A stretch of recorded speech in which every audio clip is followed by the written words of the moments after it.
Good evening. My name is Peter Resnicek from ShadowTrader.net, and this is another edition of the ShadowTrader Video Weekly for Sunday, March 29th, 2020. When what should happen doesn't. That's the title of this video. In my entire trading career, I have found that it is probably the most powerful signal out there. Basically, when what should happen doesn't, the market is probably going in the other direction. We're at a very interesting juncture in the markets right now with the amount of news that's coming at us every day, and I believe that everybody thinks that the market should be going lower. But I'm going to point out 3 or 4 nuances that I watched this particular week that just happened that to me might be pointing to us actually moving in the other direction. As traders, we're inundated with an immense amount of information every single day. And our job is to parse that information, figure out what's important, what's not, and act on it accordingly so we can make money. In these very volatile times, that flow of information is coming much faster than before, and there's even more of it. But I'm going to make things very easy for you. For the coming trading week, I'm going to simplify all of that down to just one simple data point. I'm going to show you the exact one thing that I want you to pay attention to next week, which may very well be the deciding factor as to whether or not this market falls further or continues to move up from here.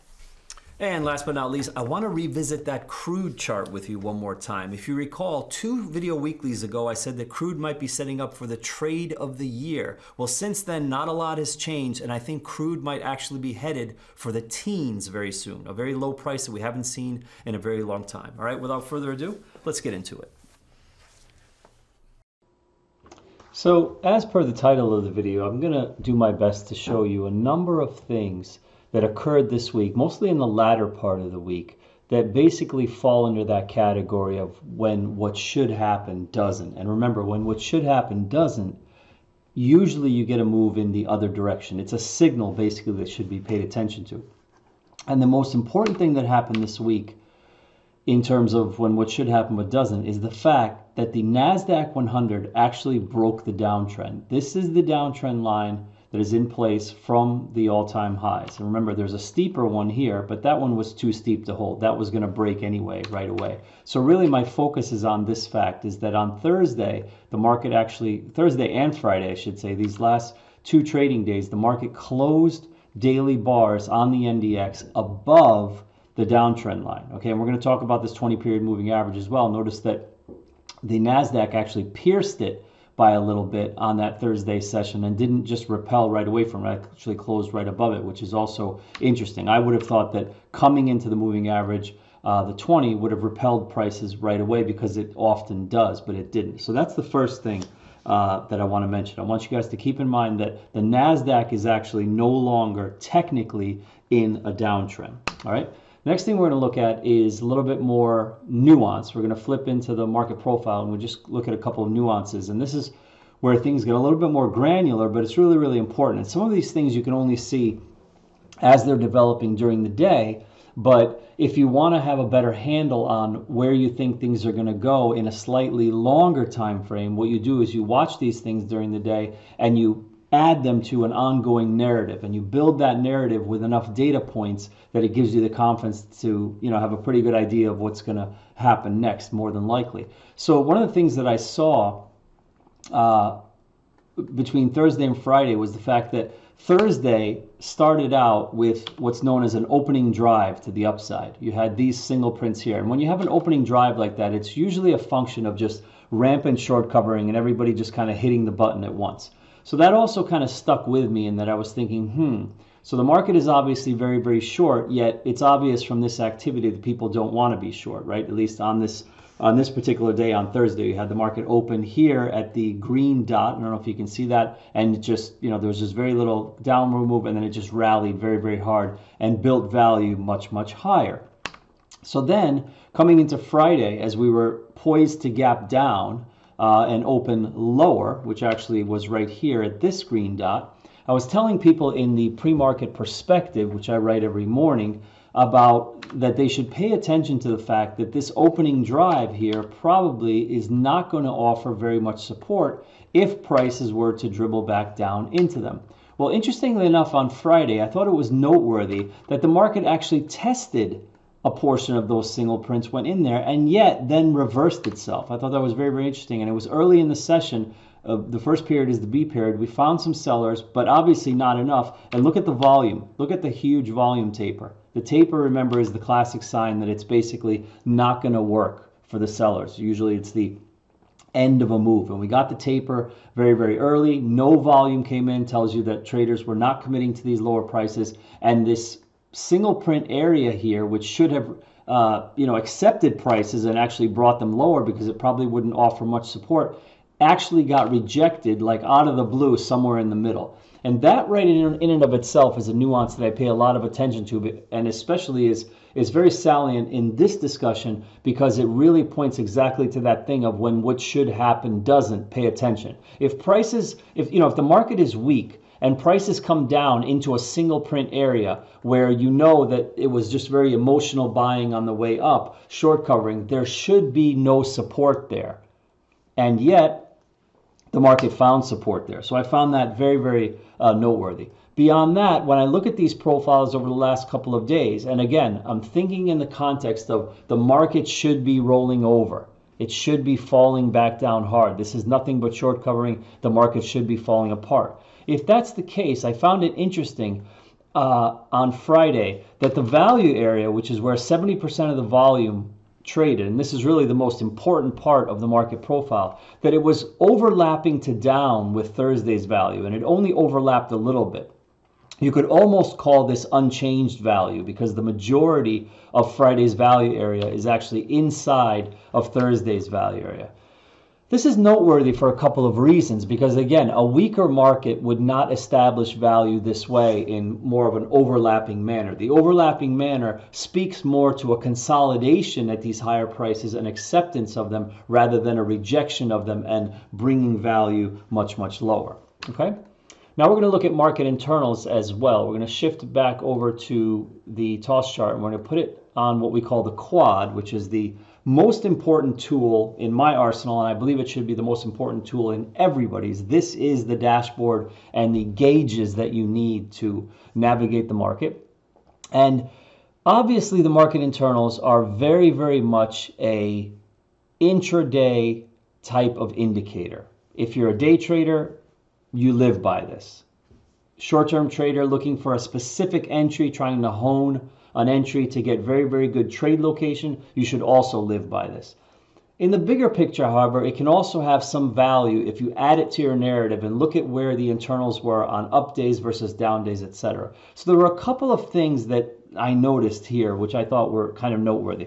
First thing was the cumulative tick, which I thought should have been much, much weaker on Friday in that it was registering barely below zero at 1,322 negative. This is not a very, very weak read on a day that was down 88 S&P points at the end of the day and almost 1,000 Dow points, 915 down points. And yet here, when the market was moving up, look at how strong these readings were on the cumulative tick, up 6,000, and this one's probably about 4,000 and change. So just one data point, but something that I think about. Also breadth, I felt on the pullback, not all that weak, only 2-to-1 negative here. And this is also very, very interesting. I talk a lot about advanced decline lines that are what I call pegged. And pegged is when the advanced decline line is essentially any number above or below 2,000 and it just goes sideways. So you can see here Tuesday, which was a very bullish day in the market, correct? And I'll switch this over to, I'll just leave this on the daily so you can kind of follow along, right? If this is Friday, this is Thursday, Wednesday, this is Tuesday. So you had this particular up day here. Notice that it corresponded with this particular advanced decline line here. And again, it's what I call pegged. Pegged is when it makes a very straight line across the top and there's absolutely no pattern to it. And there's two parts to it that are important. The pattern and the fact that the number has to be higher or lower than 2,000. The way that you use this to your benefit is that if you have an advanced decline line that is pegged, let's say in this case it's pegged up at a high number, you essentially want to buy every single pullback you see in the market during that day because the odds are that the day is going to be more or less at least of the trending variety, meaning lower left to upper right, or on a down day, upper left to lower right. And again, all day trades in that particular direction tend to work. So you look for classic setups like pull back to the 20-period moving average, 15-minute, 5-minute, or pull back to a trend line, and they should all work. Basically, seeing that advanced decline line pegged like that gives you the confidence basically to keep going in that direction. So that being said, notice that Tuesday had a plus 2,000 advanced decline line. Wednesday had a plus 2,000 advanced decline line, and Thursday had a plus 2,000 advanced decline line. And on Friday, when we gap down, we make a low read of minus 2464 in the advanced decline line, which is very weak. And usually when you have this very, very high or low number to start with, you essentially stay there, and yet the market actually climbed all day slowly. We didn't get positive, made it to about minus 1,000, but the trend of it is really often more important than the absolute number. And, you know, again, I just found it noteworthy that we weren't able to stay off that 2464. And what that also tells me is that you had a lot of overnight traders gapping the market down on Friday, but you didn't really have longer term traders that were more committed selling that market early, obviously because they couldn't. The market really did almost nothing to the downside. It just went kind of sideways early and then slowly just floated to the upside. So it's very, very important to note. So I think these internals as well, kind of all of them when they're put together, looking at them, each one of these things that I'm mentioning in a very nuanced fashion, all of it falls under the category of what should happen, doesn't, potentially might be going in the other way, right? So what should have happened, I would have liked to have seen these internals far more bearish if the market was going to really be continuing lower. Same cumulative tick, the advanced decline lines would have looked very differently. So again, pay very, very close attention whenever you start to get signals of what should happen but doesn't. So in the introduction to the video, I told you that I was going to condense all of the data points and all of the information that's going to be flying at you next week into just one data point. It's actually two, but they work together. It's two kind of becomes one. And that it's going to be the most important things you can watch this week. It's going to be very, very important. And those things are simply the 20-period moving average, which is the green line. And again, these are simple. I always use SMAs, never EMAs. A lot of people ask me that all the time. They're always simple moving averages. And the other is the downtrend line. And I'm starting off with the NDX here because, as we said earlier in the video, the NDX has already broken the downtrend and has closed 2 bars above the downtrend. So from a technical analysis standpoint, people need to understand the NASDAQ 100 is no longer in a downtrend. And this tends to bring in buyers, even though the majority of players do not use charts, longer term investors, etc. They go on sentiment or fundamentals.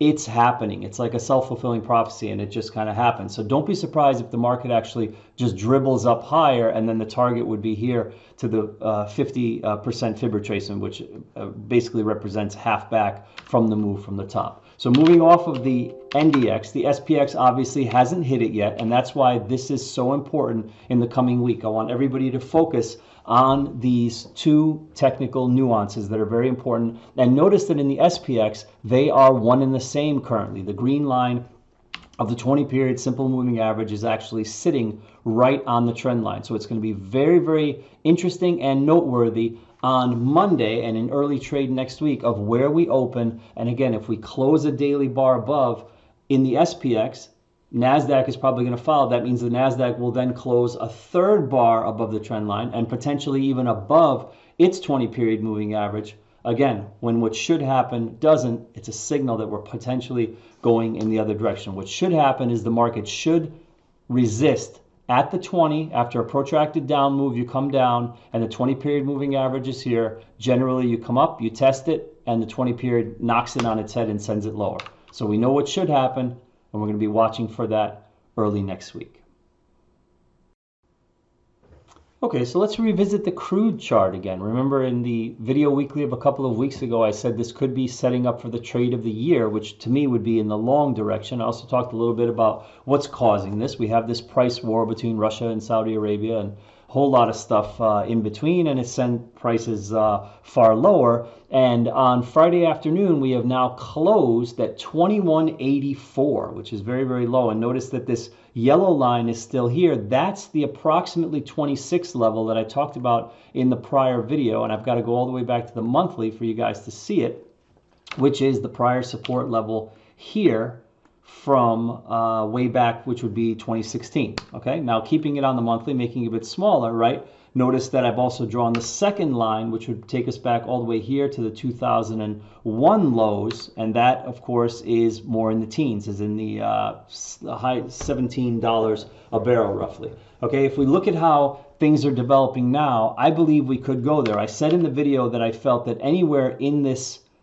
range is a potential buy for a longer term move. I think for a bounce somewhere at least to $30 a barrel. I haven't gotten any crude contracts yet because in looking at the chart over the last few days, there really was no evidence of any real strong bounce. Even though we had prices underneath here, we only had one day where we went back above the line. And more importantly, notice that the 2 times, which was 2 days in a row, that we tried to move back above that prior support. And remember, this is important, prior support becomes new resistance. Prices rejected both times. You went up above that line, above the $26 a barrel, and kicked back and then found acceptance below, culminating in this just very weak advance here, roll over into the end of the week, and most importantly, look at the trend line.